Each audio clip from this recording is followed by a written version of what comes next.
Hi friends, happy Saturday night. Welcome back to my channel.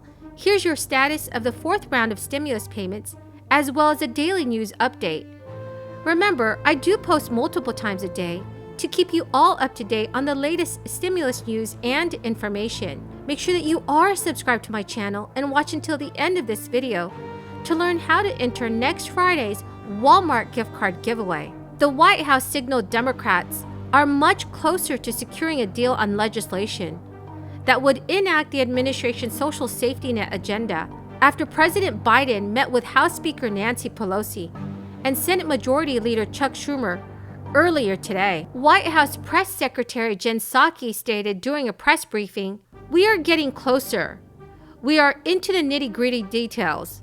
There is an agreement about some fundamental investments in our society." And according to Jen Psaki, President Biden would prefer to get a deal before he leaves for an overseas trip late next week, and that he will continue making calls over the weekend with members of Congress. While Jen Psaki said there's an agreement on a number of areas, a top-line number for how much the bill will cost still has not been reached, along with a number of other details. So when asked about the size and the specifics of the bill, Nancy Pelosi did not specify a top-line figure, but stated, "It's exciting because whatever it is, it's going to be bigger than anything we've ever done for the American people."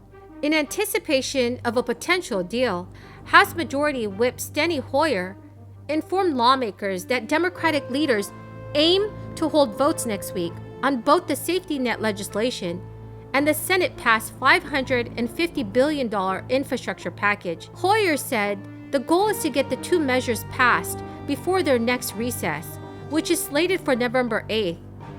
Democratic leaders also want to pass the bills before President Biden leaves for his trip to Europe at the end of this month. We know the right to vote and the rule of law are under unrelenting assault from Republican governors, attorneys general, secretaries of state, state legislators, and legislators. And time again, when offered the choice, 3 times over the last several months, when a hand has been extended by Democrats to work together to protect the fundamental right, Republicans have not only recoiled, they have blocked the ability to make any semblance of progress. So what the president's referring to is the fact that that is unacceptable.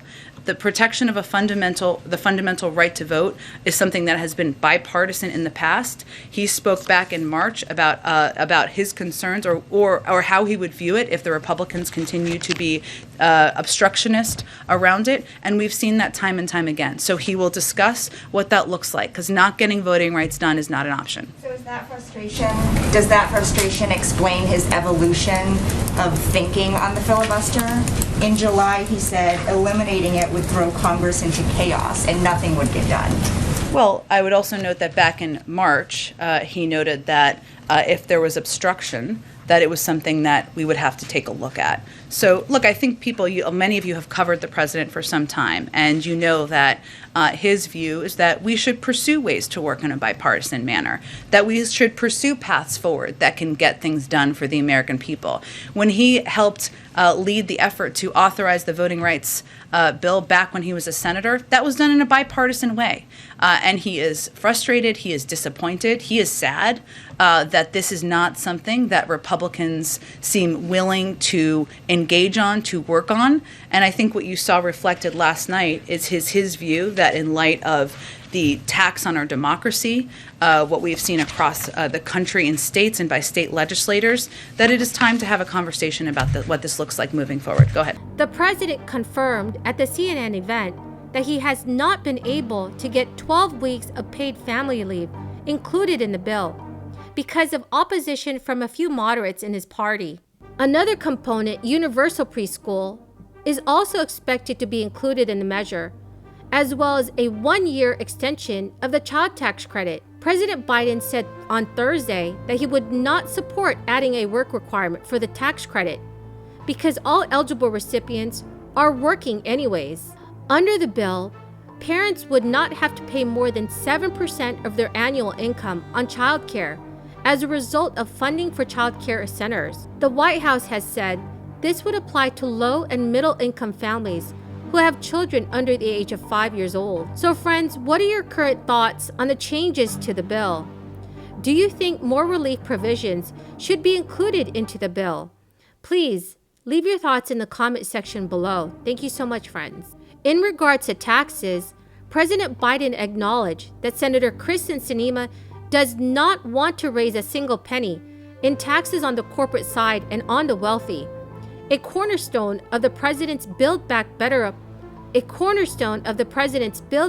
agenda. The president suggested there are still other ways to pay for the legislation without raising taxes on the middle-class Americans. President Biden told reporters, "Here is what I'm willing to do. I am willing to make sure that we pay for everything without anyone making less than $400,000 pay a single cent more in taxes. That is my objective. And so there's ways to do that." Among the options still on the table to pay for the package are a 15% global minimum tax, closing loopholes for high-income Americans, and increased IRS enforcement. President Biden said that another key Democratic moderate, Senator Joe Manchin, opposes a provision that would offer tuition-free community college, dealing a great blow to the president's effort to deliver on a campaign pledge. Instead of including that in the spending measure, Biden said he thinks Democrats will be able to increase individual grants by $500 a year to benefit low-income families with higher education funding that does not need to be paid back. And ultimately, President Biden said at the event that he believes Democrats are close to getting a deal on the framework of the package, which has created many divisions between centrists and progressives. Sources said President Biden told progressives earlier this week that he was eyeing a price range of $1.75 trillion to $1.9 trillion for the final package. That is down from the $3.5 trillion initially proposed. Democrats have been aiming to reach an agreement on the bill by the end of last week. Friends, the key word for this video is custard. If you would like to enter next week's Walmart gift card giveaway, please make sure you click and like this video.